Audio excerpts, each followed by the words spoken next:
Hello അസ്സലാമു അലൈക്കും. അപ്പോൾ ഇഫ്താറിന് വേണ്ടിയിട്ടുള്ള അടിപൊളി റെസിപ്പി ആയിട്ടാണ് ഞാൻ വന്നിട്ടുള്ളത്.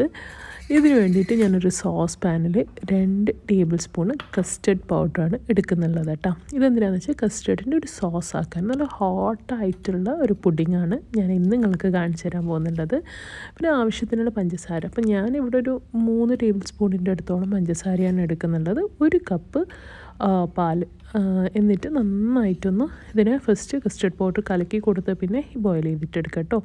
പിന്നെ ഇവിടെ ഞാൻ ക്രൊസോണാണ് യൂസ് ചെയ്യുന്നുള്ളത്. അപ്പം നിങ്ങൾക്ക് പ്ലെയിൻ ക്രൊസോൺ യൂസ് ചെയ്യാം, അല്ലെങ്കിൽ ബട്ടർ ക്രൊസോൺ യൂസ് ചെയ്യാം. ബട്ടർ ക്രൊസോൺ ഒന്നും കൂടി കൂടുതൽ ടേസ്റ്റ് ഉണ്ടാവും. എൻ്റെ കയ്യിൽ പ്ലെയിൻ ക്രൊസോണാണ് ഉണ്ടായിരുന്നത്. ഇനി നമ്മൾ നേരത്തെ കസ്റ്റർഡിൻ്റെ സോസ് ഇതിൻ്റെ മേലെ ഒഴിച്ച് കൊടുക്കുക കേട്ടോ.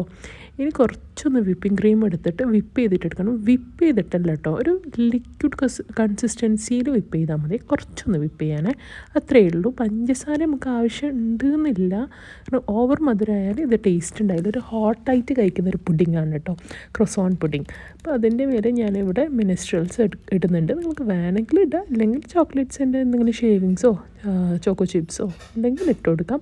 എന്നിട്ട് ഇതിനൊന്നെങ്കിലും പ്രീ ഹീറ്റ് ചെയ്ത ഓവനിൽ വെച്ച് കൊടുക്കുക, അല്ലെങ്കിൽ നമ്മുടെ മൈക്രോവേവിൽ 5 മിനിറ്റ്സ് ഒന്ന് വെച്ച് കൊടുത്താൽ മതി കേട്ടോ. അടിപൊളിയായിട്ടുള്ള ഹോട്ടായിട്ടുള്ള ഒരു പുഡിങ്ങാണ്. ഭയങ്കര ടേസ്റ്റാണ്. റമദാനിൽ നിങ്ങൾക്ക് എല്ലാവർക്കും ഇഷ്ടപ്പെടുന്ന ഒന്നാണ്. ട്രൈ ചെയ്ത് നോക്കൂ.